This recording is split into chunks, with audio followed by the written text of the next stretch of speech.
What is up, everybody? Welcome to another episode of the Beyond the Junkyard podcast. Sorry for the 2-minute delay.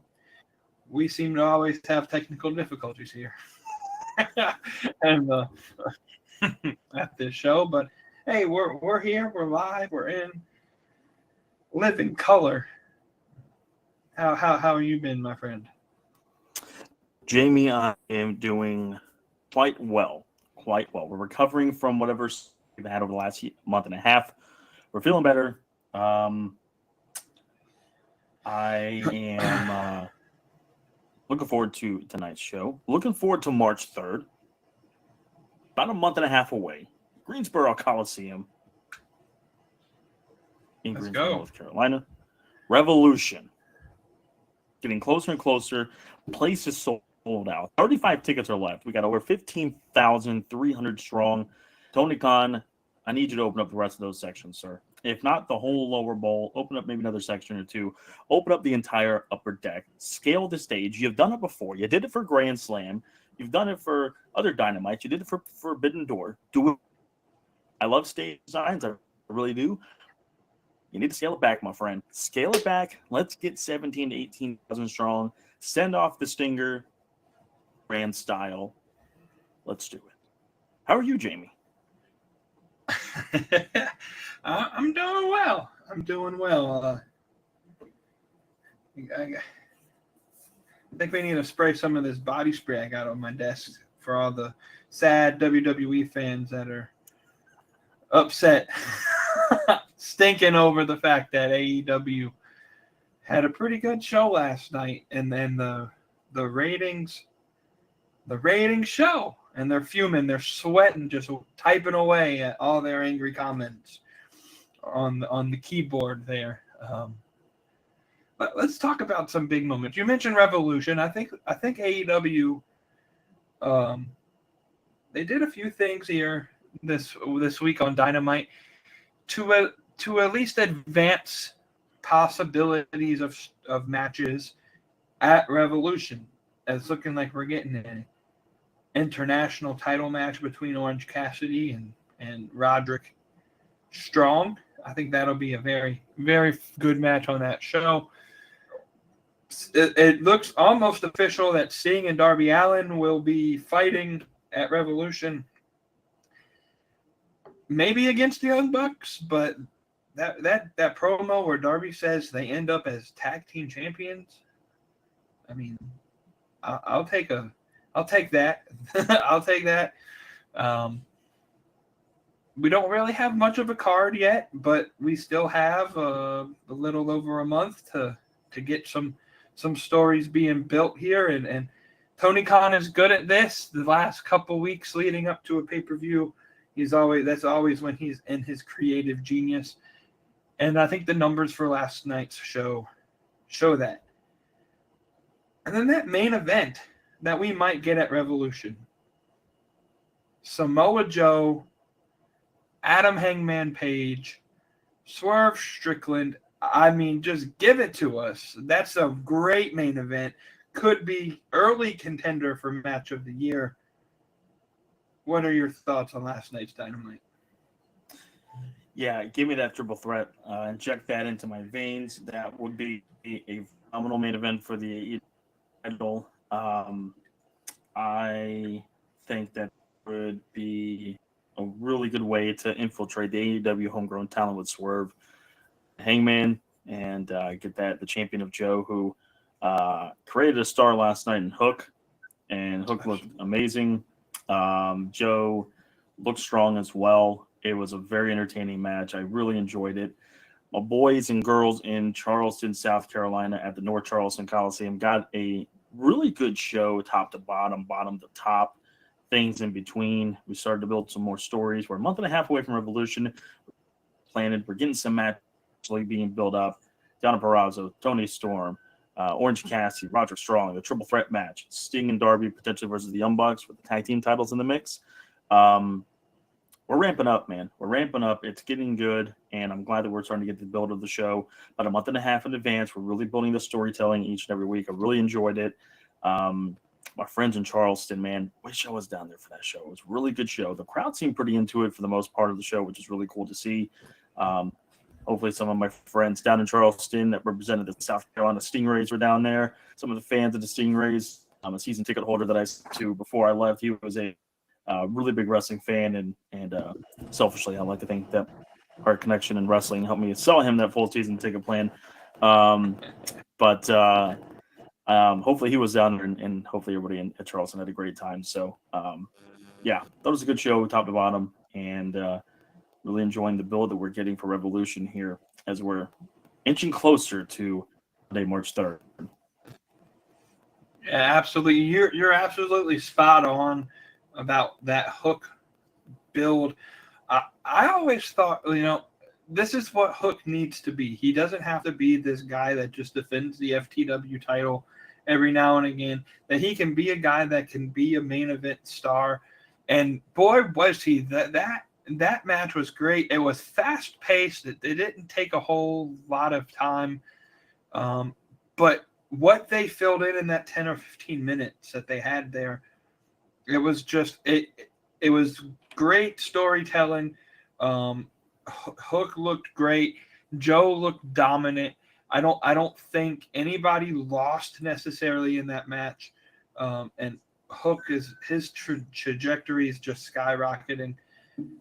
And obviously the fans paid attention because he had one of the highest rated segments in terms of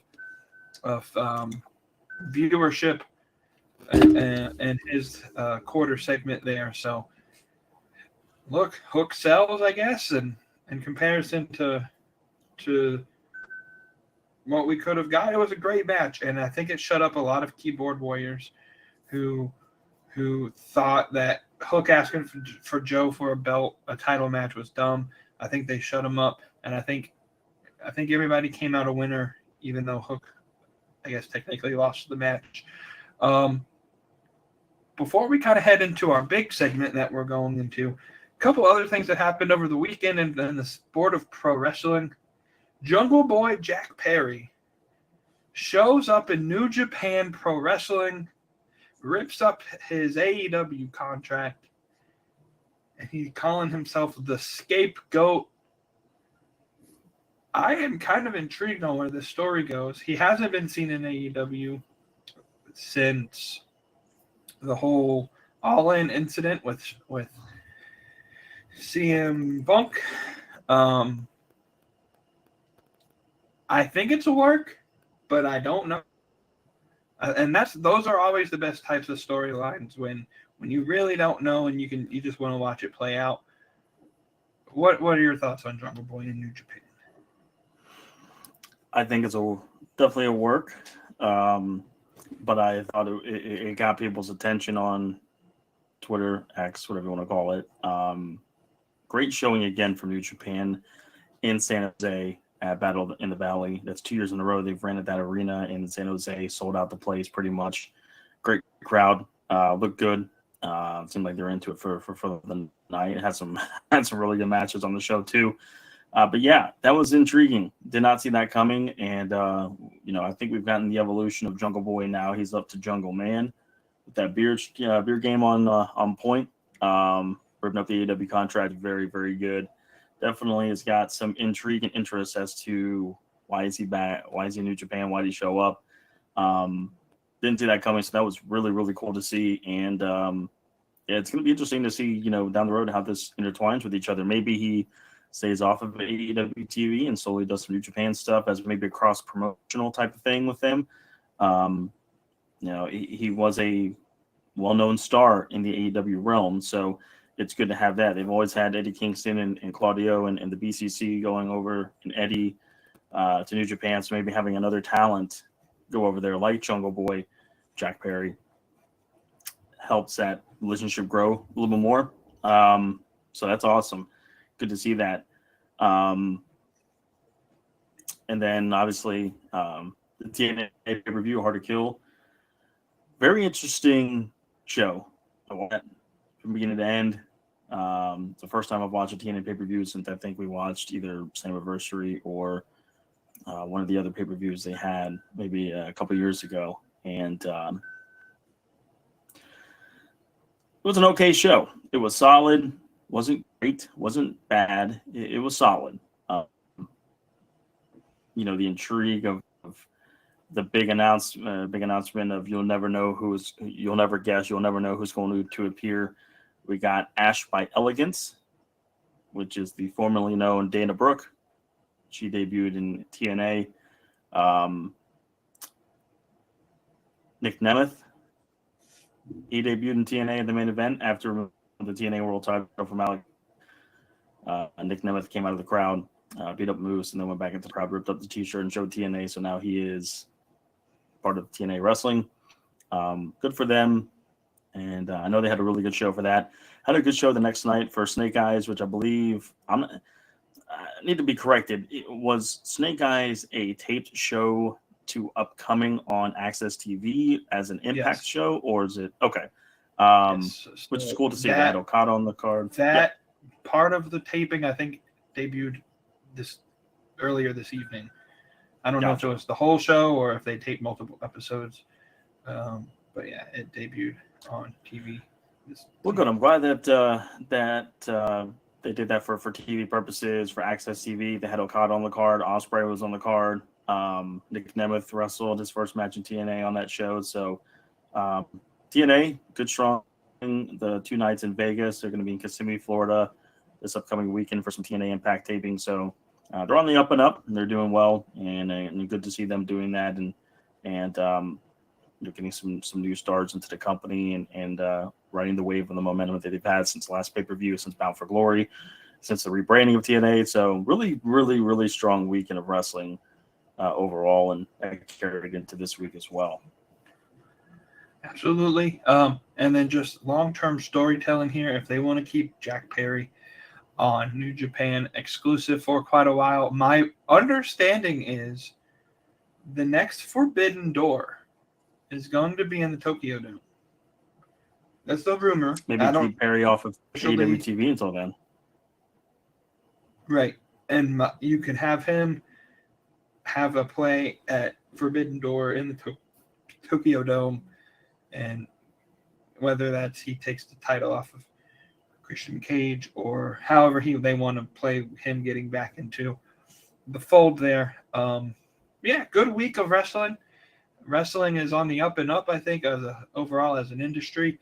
The first time in several months that a wrestling show has ranked number 1 overall over like even ESPN and other channels, with AEW Dynamite last night beat the head-to-head basketball game or whatever that was on in major key markets. So as Tony Khan tweeted out earlier today, it's going to be a good year in 2024 for maybe AEW and wrestling in general. I guess we can mention Cora Jade tore ACL, and hopefully she can recover. It seems like a lot of the women in the NXT locker room tear their ACL at some point. So good. Hopefully a good recovery for her. And anything else you want to add before we jump into our big segment tonight? Looks like Charlotte is recovering pretty well from her ACL surgery, so that's good. Hopefully he makes a healthy, but hopefully speedy recovery as well. Looks like Andrade is finished up with AEW and he'll be coming to WWE. They may hold him off until the Rumble and return him there. That'd be a cool surprise and a good pop for him. I think that's pretty much it.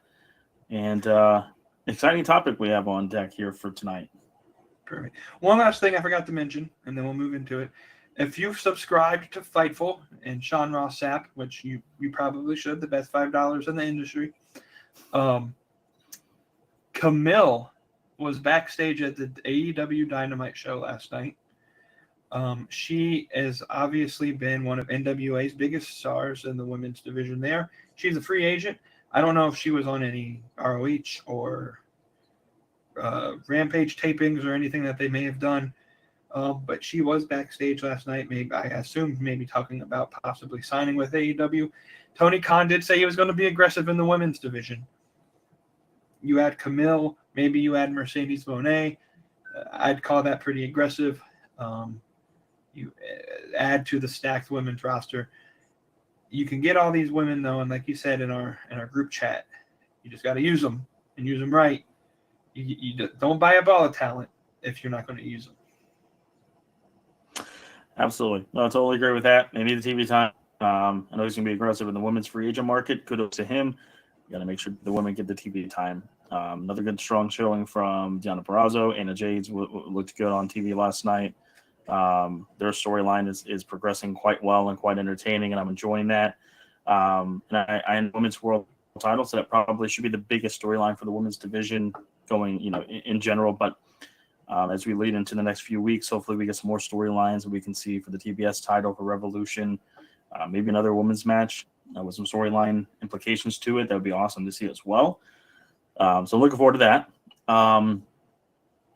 And just a quick side note before we get into the main event here, the main topic. I just want to go ahead and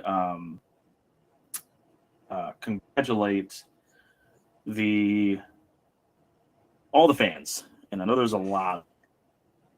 So I hope they're listening.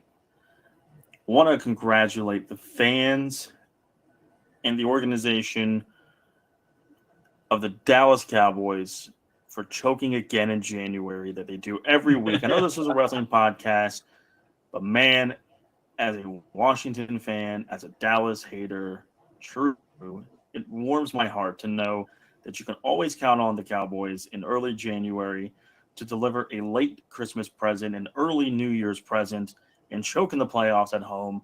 It's enjoying. It's great. And I also want to congratulate myself and other Washington Commander fans out there. We finally got a great GM. Adam Peters is going to lead us back into the world of relevancy. Josh Harris and company are going to build this roster and this team and this front office staff really great. Exciting times are ahead for us Washington fans. We're out of our hibernation, so to speak. We're getting there one step at a time. But congratulations to us, okay? We've been through enough. It's time for the up and up. It's time for us to see the sunlight. There's a light at the end of the tunnel. We're going to get there. And maybe I'll write a blog or two about it. Maybe we'll have a sports section for the Beyond the Junkyard, or for the Junkyard movie, which is down there below. Visit us there. I got blog posts, podcasts, all sorts of good stuff on the website. Yeah. I think that's enough for me until I probably get more fans upset and who finishes the story first? The Dallas Cowboys or Cody Rhodes?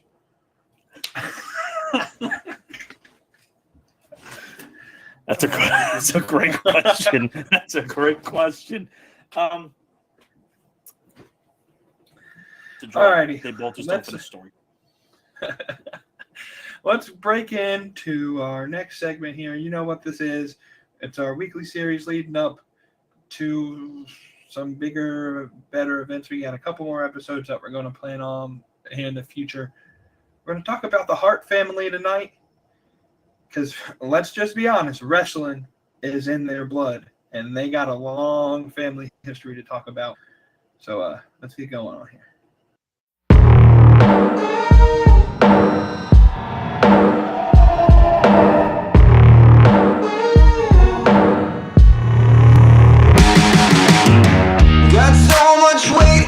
Shoulders. Woo. All right, let's start here with the Hart wrestling family. Jeez, it goes back quite a while, almost 100 years ago. I've been doing some research here, and they got a big family. This might be the biggest wrestling family of them all. It starts all the way back with good old Stu. And you're the wrestling historian. I'm sorry, hold on. Am I right? Yes. And Stu and Helen. Yep. Stu and Helen. They got busy. They got busy. They had a lot of. Wasn't a whole lot to do in Canada, I guess. I guess during the Depression era, not really. You're the wrestling historian. Tell me a little bit about what you know about Stu and Helen. Stu, well, Helen, man, dude, kudos to her. That's a lot of children. That is a lot of children. 12 children in total. my goodness. And each of them played a role in the wrestling industry, whether they were wrestlers, bookers, referees, through appearances in shows and programs, helping out in the family industry. Stu Hart owned the Calgary, there's St. Pete Wrestling based in Calgary. That's where this whole family was based out of, in Calgary. And they owned his own wrestling promotion and featured pretty much everybody that was a wrestler in the family went through there. Obviously, the two most famous out of the family, Brett.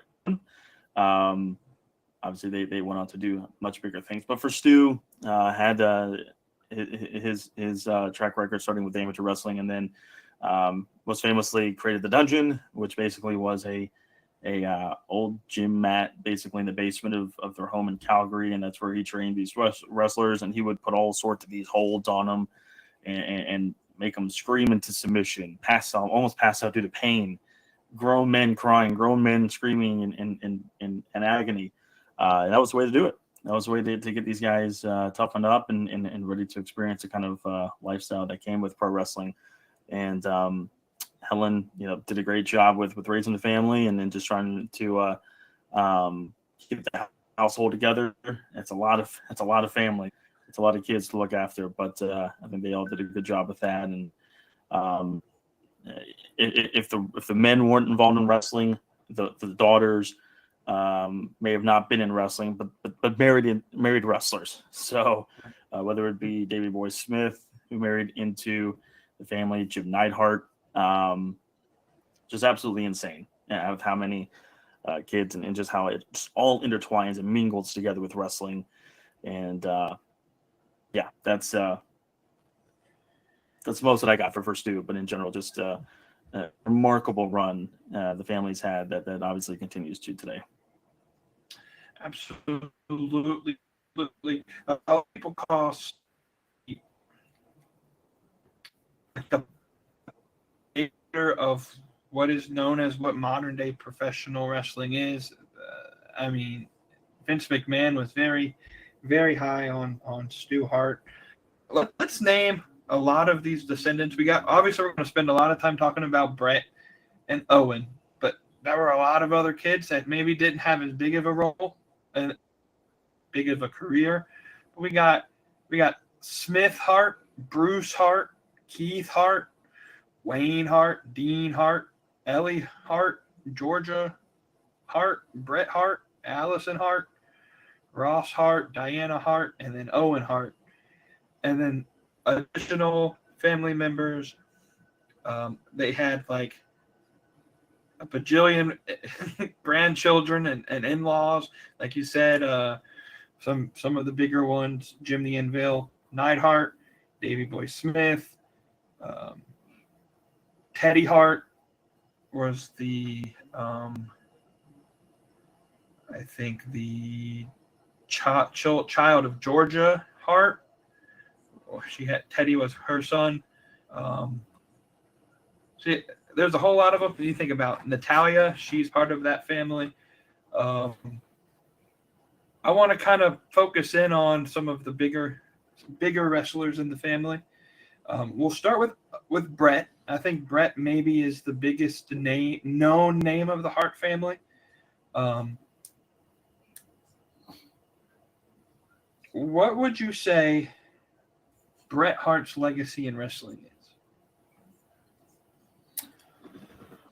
That is a great question. I think that his legacy is one that carried the torch from the golden era to the new generation era. Him and Shawn Michaels obviously kind of carried that torch, but once Hogan left and Flair left, Bret Hart was kind of that took the ball, took the reign, held the world title for a couple of years, or was at least mingled in with the world title run from like 91 all the way to 97 before he left for WCW, and really carried the company through some good times, some bad times, and some times had some just legendary matches with obviously Steve Austin, his brother Owen at WrestleMania 10, Shawn Michaels obviously, and just the list goes on. And Brett was the more famous of the Hart family.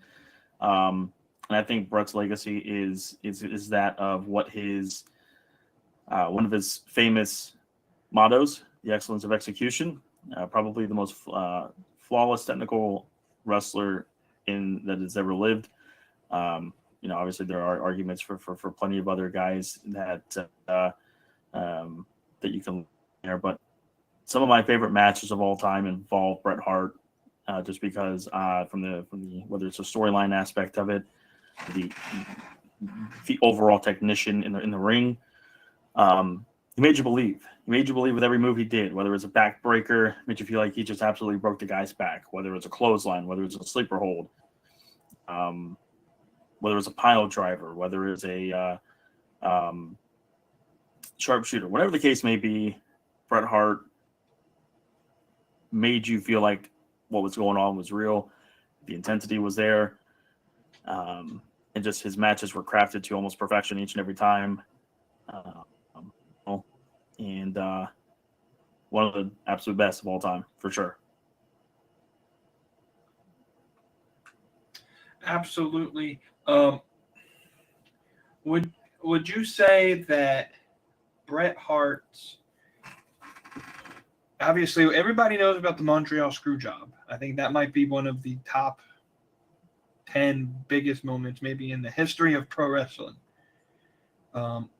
Would you say his legacy is diminished in any way because of his run in WCW, where honestly I think WCW sold him a bit of goods that they really couldn't follow up on? And obviously Bret left because of the anger of the screw job. I guess the question is, his run in WCW wasn't long and kind of riddled with injuries.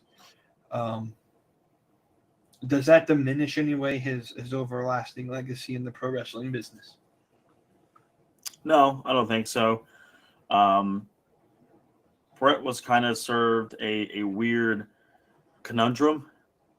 Vince committed to him with that 20-year contract back in '96, and Bret was good. Bret was like, this is the ticket to having a lasting impression in the wrestling business forever. And then Vince, said, "Hey man, budget cuts. We gotta scale back on that. I can't honor a contract. Go to WCW, go get that money, go get that contract," and he did.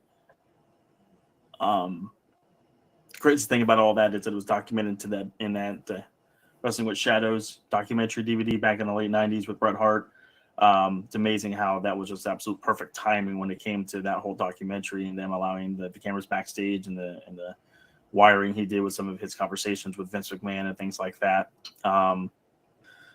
Ultimately with the whole thing with Montreal, we don't have to always get into it. That thing has been beaten to death. It's such an intriguing, interesting topic, and fans crave more about it and more about it each and every year and each and every passing day and anniversary we get to it. But when Bret initially went to WCW, he was thrust into a top spot. He debuted in December '87, had that special guest enforcer thing and at Starrcade, and the very next month it sold out.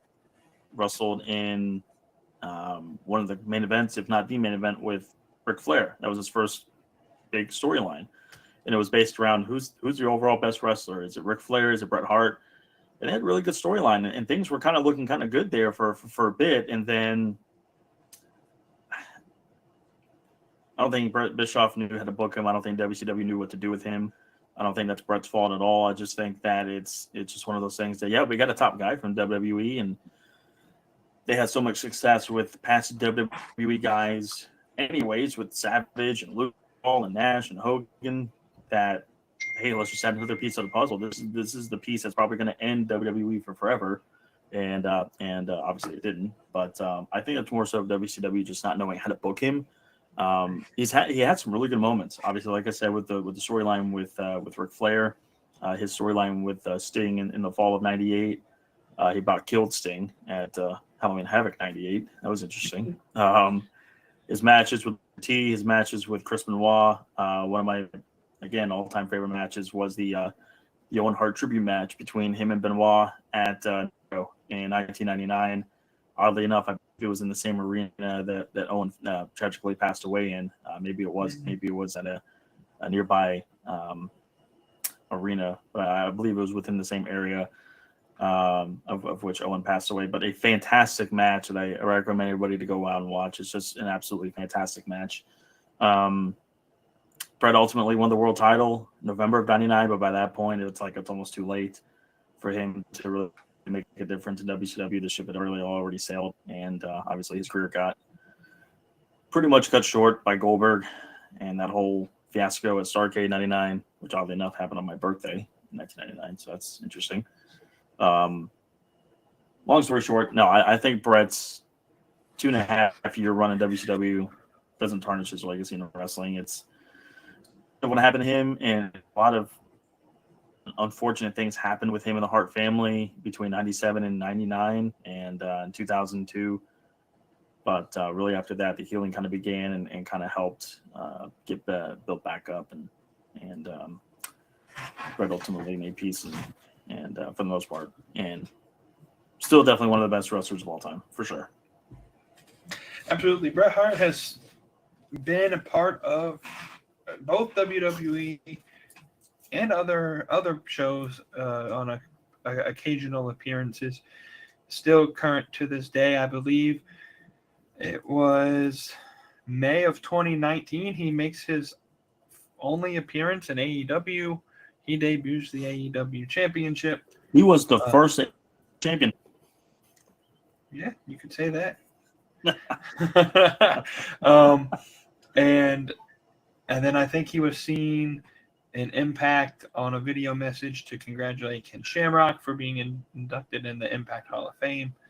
But I think overall, like you said, his legacy is he's going to be maybe known as one of the greatest technical, if not the greatest technical wrestlers in the ring. He was just, when he was at his prime, he was just so good at making you believe that what he was doing was actually painful and hurting, and he knew just how to do it.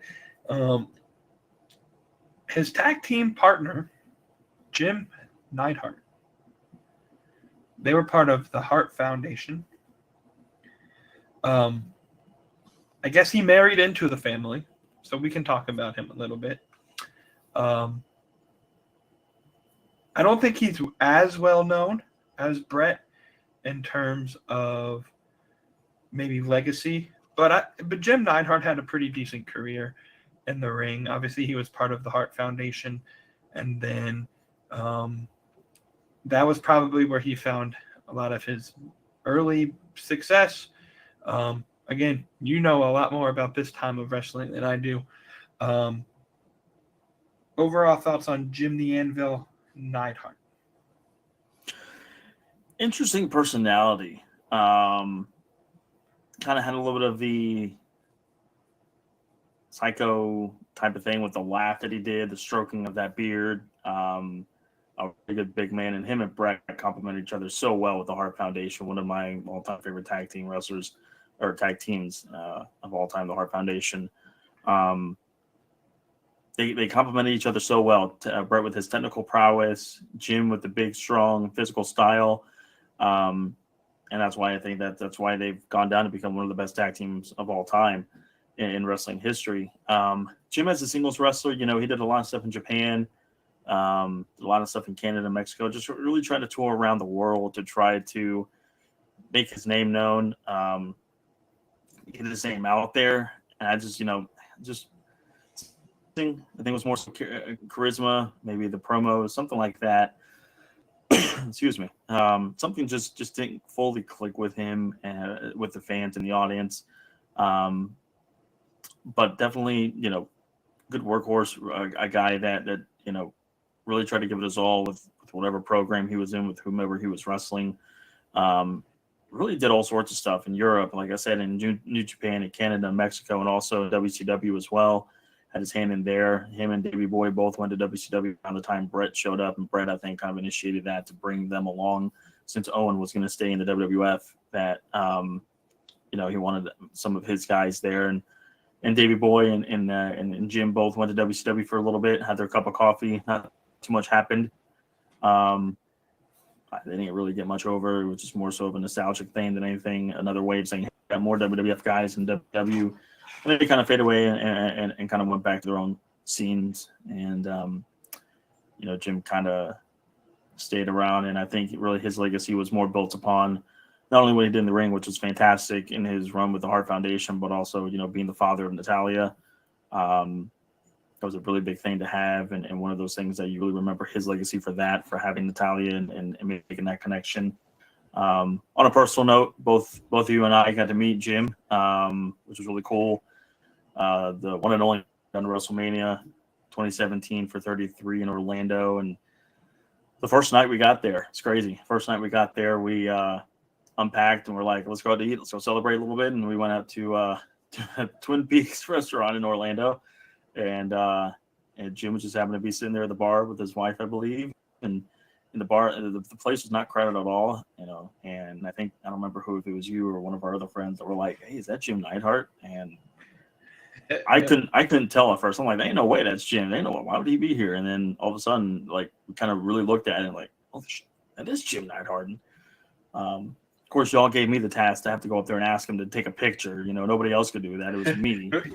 Historian of the group, so I don't know, I guess, but you try to be respectful with any wrestler that's there on their own time. You don't want to bend them, and luckily it really wasn't too busy in the restaurant, but you still feel kind of weird and awkward about asking them to take a picture when they're not in a wrestling event. But Jim, cool, really nice to us, allowed us to get that picture, and that really kicked off our week of WrestleMania weekend.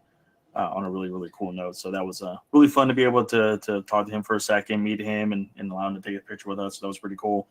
Should have posted it on here, but we didn't. Maybe we'll post it on social media. That was such a cool moment to meet him, kind of say hi. He was really cool. And didn't seem to mind taking the picture. If only we had known, like, not even a year and a half later would have been the time of his death. It's crazy how things happen like that. He did pass away. I guess the official death was, I guess he had a seizure of some sort and fell, and I think that's the official death note was like a head injury caused by his seizure, which sucks.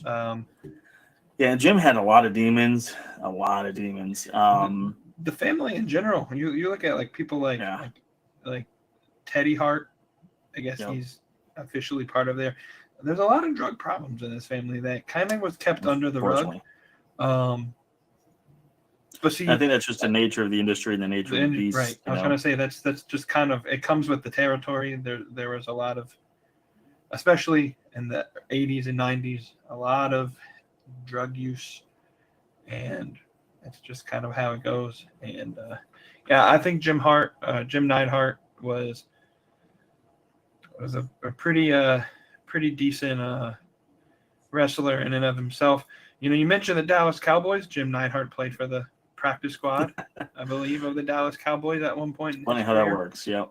So he would have been a good linebacker, defensive lineman. You could probably clog up the run lanes, I'm sure. He was meant to be he was meant to be a wrestler, though. No kidding. And I think maybe the biggest member of the Hart family, not necessarily because of what he did in the ring, but what happened in the chaos surrounding his unfortunate passing, is Owen Hart. And for the longest of time, the family of Owen Hart, I don't think really wanted any connection to any wrestling until AEW came. And Tony Khan, I guess, was able to smooth the wounds with Martha, to kind of get her to appear and to do a tour. Are they doing it yearly now? The Owen Hart Memorial Championship? I believe so. I know they've done it the last 2 years. I would imagine they're going to be doing it again this year. It usually happens right around Labor Day, right around not Labor Day, excuse me, Memorial Day. Yeah, I think the full tournaments have taken place. Yeah, I think that's where both tournaments have culminated at. I know they're going to be doing another Canadian tour and having a stop in Calgary, so I don't know if maybe they're going to try to have the finals there or have the finals again in at Double or Nothing in May. But yeah, it's been really cool to see that, to have that connection and have the connection with Martha and the Owen Hart Foundation and having Owen's legacy live on for in the wrestling industry. It's been really cool to watch. Absolutely. And Owen, I think if he would have been able to obviously have a longer career than he had, he may have outdone Britt. He had just the natural athletic ability to just perform in the ring. So I guess we can talk a little. I don't like to talk about the negative stuff a whole bunch, but let's talk about Owen's death a little bit.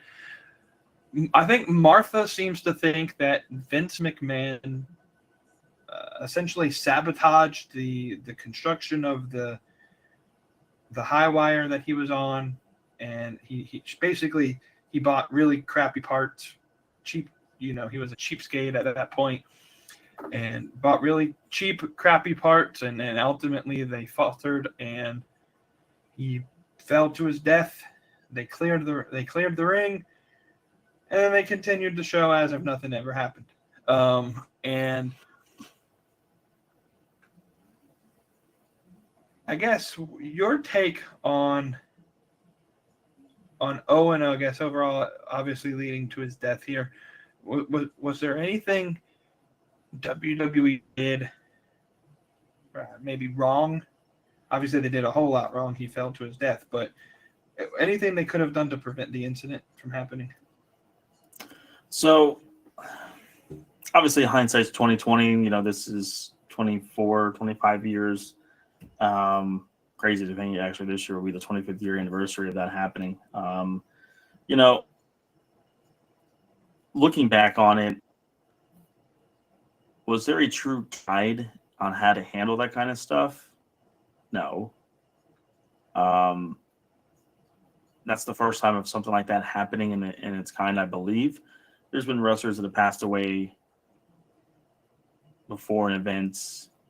Famously, Brian Pillman passed away before a pay-per-view in 1997 and In Your House. And they carried on with the show, but he didn't pass at the arena. He didn't pass during the event, like Owen did. So, in that instance, I guess, it's understandable to keep on with the show.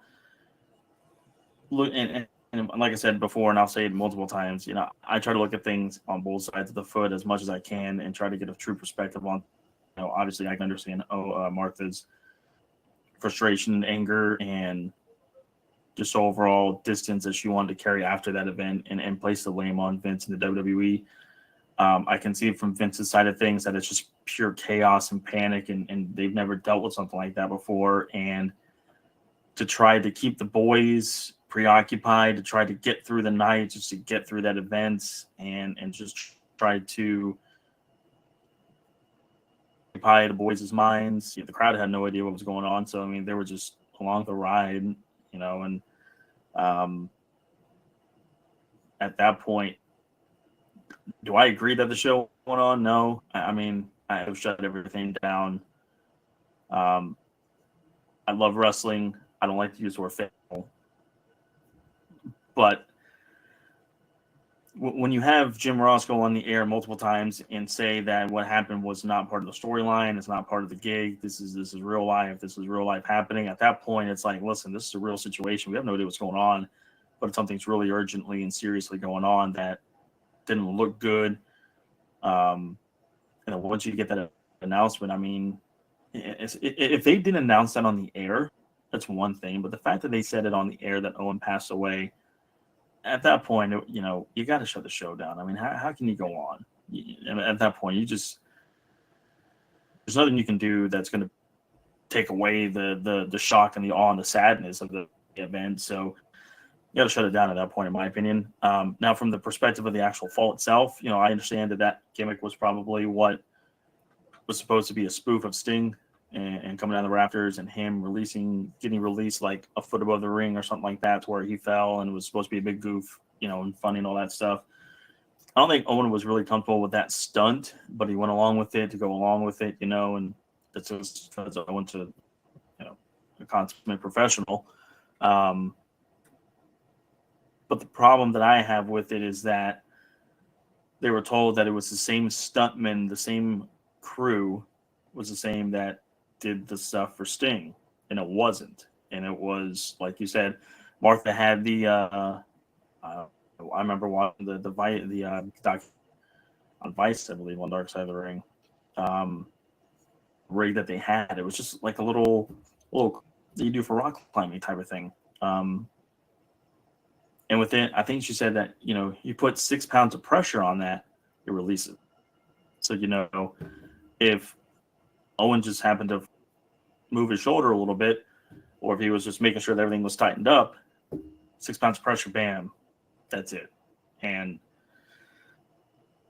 that part, when you're doing something like that, especially because wrestlers are their own stuntmen, and that's a true stunt. If that's ever to be one, is to come off, come out of the ceiling 70, 80, 90 feet in the air to come down to the ring. And it's live on TV. It's not a stunt you can keep filming and then just finally get it. It's a one-shot deal. If you watch Sting's, he comes down from the rafters, whether he stumbles a little bit on the impact or I don't know if it was set up perfectly or not, but where he had to land in the crowd, or there was an instance on Nitro where he and Diamond Dallas Page hooked together and went up at the same time, which is a fantastic display. Just an amazing piece of footage. But it took like 5 minutes for him to get the clips all right and to get it on DDP, and it's just awkward. It's a lot of filler gap. But, and I know Owen wasn't the most comfortable with the situation. There's a lot that they could have done differently. The biggest thing, obviously, is that, at that point in 99, they're making a lot of money. Invest it into something like a true stuntman professional that is going to handle this to the utmost professionalism, make sure everything is tied, double check, triple check, quadruple check, everything's good to go. It's amazing how Sting had done that stunt, I don't want to say hundreds of times, but a lot of times, to really no problems. And a couple months into Owen doing that, and I think that has to be because of the crew that Vince got, and really didn't do a thorough investigation onto who was actually handling that. And we unfortunately got that situation in May of 99. Yeah, I mean, it's you never would think that something as small as the harness, the quick release trigger on the latches there, would be something that would be, I guess, riddled in controversy until it happens. I think at some point in time, WWF at the time settled with the family for like $18 million or something like that. And to get out of court there, my biggest problem looking back, and again, you said hindsight's 2020, but I wonder if you asked Vince McMahon today if he would have rather paid the additional money to get the more secure harness, if he would do it, or if he was just okay with the way that things played out. And I would think he would rather pay the little additional money to get better equipment than have to pay out of court because one of your wrestlers died because of something that you were negligent for. Terrible incident. Like you said, people have died in wrestling before. But I think this was one of the first times where it happened and the people really didn't know what was going on. There wasn't a lot of information being told to the people in the arena. They on the broadcast, they did announce that he had passed away, but the people in the arena didn't have no clue until afterwards that Owen had passed away. And I can't imagine sitting there watching the show just wondering what happened to Owen. Is he okay? What's going on? And then to be the next match to have to go out. I'm not sure what match followed that incident. It's amazing how you notice that, and it's one of those things that you remember, from just being a wrestling junkie, but also 1,000 different podcasts. The very next match was The Godfather versus The Godfather and Nicole Bass. Nicole Bass against Jeff Jarrett and Deborah. Again, I recommend listening to with Jeff Jarrett and Conrad Thompson. One of the first episodes they did was Jeff remembering Owen, who was one of Owen's best friends in the business. He was tag team partners with Owen in late 98, 99, won a tag team championship together. So they were road buddies. They were best friends. And Jeff, not only did Jeff have to do a live promo right after the incident happened with no warning, no notice. It was Jeff, you're up, Jeff, you're up. And he's like, no, I'm not. Owen's in a match. They're like, well, Owen fell. You need to do this. And he's like, what do you mean Owen fell? And then, you just have to go with the flow. Did a live promo as Owen's being wheeled back, and one of the trainers was on top of Owen on the stretcher doing CPR, and he's trying to do this promo. And then he goes to the ring, and obviously there's an indent of where Owen fell and a little bit of blood, but he could feel the soft spot of where Owen fell. And later, obviously he found out that was, where he passed away at. And, so yeah, that was the next match, was Jeff Jarrett, his best friend, longtime partner, all that stuff.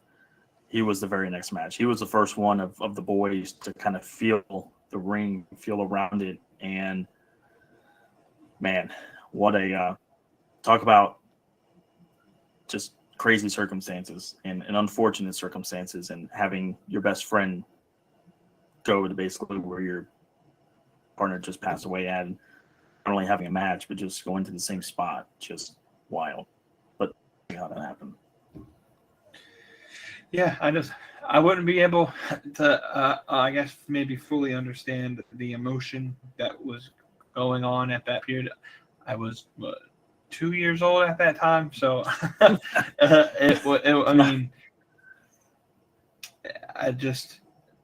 mean, Owen, I think, was dubbed by several different companies, even outside of the wrestling industry, as like one of the greatest wrestlers, even in his young career. So one could imagine that if he had a full length career, that maybe he's looked on the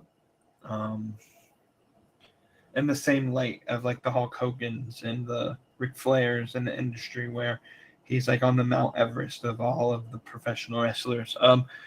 And he's one of my favorite wrestlers to watch. Just if you go back into the archives and watch matches, he's so good in the ring. But yeah, could you imagine? Obviously, if it didn't pass, but go another 2 years down the road, the matches you could have had with Chris Benoit and Jericho and Kurt Angle would have been just amazing matches. Absolutely, he would have had a great career. I think he would have had great matches with like the likes of Stone Cold and The Rock as well. He wasn't that great maybe as a promo guy, but just to put on good technical matches there. Him fighting Kurt Angle would have been fun to watch. But you can always have those dream matches that you just never get. And then I guess in the modern day, we have Natalya. She's still in the WWE, holding on tightly to her family legacy, because if she didn't have it, she wouldn't be in the company. No, I like Natalya. She has the position that she's in, and she's a legend in the industry, and she's a good trainer to work with some of the young women, and that's kind of her role right now. So I mean, hey, if it keeps you in the industry, then you take what you got, and she's filling that role well. And I think that's the last of the Hart family. I don't know of anybody else. Teddy Hart used to wrestle, but he's in jail now. So Teddy's had problems, man. Teddy's just been in and out of jail and wrestling. I believe Davey Boy Smith's son, David Davey Hart Smith. Smith, D.H. Smith. I believe he's still in New Japan, if I'm not mistaken, or at least I know he was a few years ago. I'm not sure if he's still in the realm of wrestling. But I know that he was obviously in WWE with Tyson Kidd as the new Hart Foundation, the Hart Dynasty. And then they kind of went their separate ways. Obviously, TJ got injured and hasn't been able to wrestle since then. He's in MLW. Is D.H. Smith? He's in MLW. So pretty cool. I think at one point in time, I think he signed with WWE at one point. Yeah, he was part of him and Tyson Kidd's tag team, the Hart Dynasty, the Hart Foundation, something like that. It's the manager. I think he was signed like right during COVID, again back to WWE, and then because of COVID, they had all them roster cuts, and he was one of the ones that were cut. And now he's back with MLW. So he's good. I guess he's still in wrestling as well.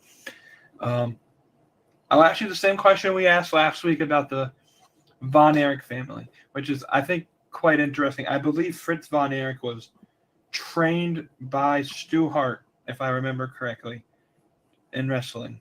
What is the legacy overall of the Hart family? When you look at all the wrestling families and the history of wrestling, where do you place the legacy of the Hart family? So, yes, Fritz was trained by Stu Hart. So amazing how that works, and that's amazing how the families intertwine with themselves, and that's why that's what the cool thing about the series is that you learn things obviously as you're doing the research and things like that, but how the families can intertwine and mingle together even when they're not solely in the sports circle face to face and in storyline and things like that, where Stu trained Fritz.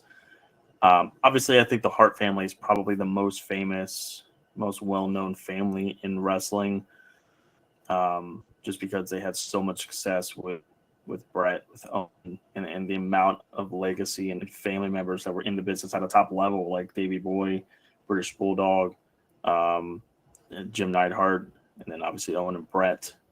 Stu Hart was a legend in the industry as well. And then they produced offsprings that carried a new generation with Natalia and Tyson Kidd and D.H. Smith. And Teddy Hart does an extent, but but yeah, I think that overall they're probably the most famous family, most well-known family in professional wrestling history. One that unfortunately does have some tragedy with it, but does have a lot of successful stories and a lot of success, and ultimately has come out to be one of the most families and successors of professional wrestlers in our industry. Yeah, I think I agree with you because of what they did personally in the ring, but because of how important the Hart Dungeon was in creating a bunch of big stars, and like people like Brian Pillman were trained by Stu Hart. I think Abdullah the Butcher had some training with Stu Hart. Like there were so many big names that played a part, and Stu Hart helped mold them into the character and the gimmick and the wrestlers that they were. You have to put them at the top of the family tree in terms of families in pro wrestling. And obviously, looking at it from last week to this week, both of the patriarchies of the family, both Fritz with the Von Erichs and then Stu with the Hart family, both had their own very, very well-known and at one point very successful wrestling promotions. Obviously, Fritz had WCCW, Stu with Stampede Wrestling. Obviously, would ultimately be bought out and move on to different things. But it's amazing how they both owned, headed up their promotions, and obviously put their sons over and put them as the top guys in their companies. Amazing how that works, isn't it? It's pretty amazing how all of that works. I'm looking up a list of a bunch of people that I guess Stu Hart trained, and it's a pretty good pretty good list of names. I'll name a couple that I haven't named already. Junkyard Dog, which is kind of where I got the name of Junkyard James, kind of that plus a little bit of other things. Obviously, Jim Neidhart. Jushin Thunder Liger was trained by Stu Hart. Let's see. Honky Tonk Man, Greg Valentine, Gorilla Monsoon, Edge and Christian, Benoit. They all had the Canadian connection there. I mean, that was my childhood. Edge, Christian, Chris Jericho, Chris Benoit, like those were big names when I was growing up watching wrestling, and they have some sort of effect from some guy who started wrestling in the early 30s, 40s, 50s. So, I mean, the legacy of the Hart family, I think, will last pretty long. For sure, absolutely. And then, of course, whatever Natalia trains, that'll fall into that tree and that right umbrella of people impacted by the Harts. Right. And then even in some way, I think TJ Tyson Kidd still does some training. I don't know if he wrestles in and of himself, but I'm sure he has some form of training program or whatnot. So next week we'll continue. I'm thinking if we can get my guy, Slapping Meat Wrestling brother, on the show, maybe we'll do the McMahon family next week. We'll see if that works. Hey, it would be the go-home show for us leading up to the Royal Rumble, one of the most impactful, legendary events Vince McMahon and company created back in 1988, and it has been a long-standing, probably one of the two biggest wrestling shows you'll get on the calendar each and every year. Definitely would be fun to get him on board and go through the history of the McMahon family, which would be a very fun topic, very fun episode. That'll be fun for sure. We'll see if we'll definitely talk about them, but we'll see if we can get a guest or two on the show and we can talk about the McMahon family here.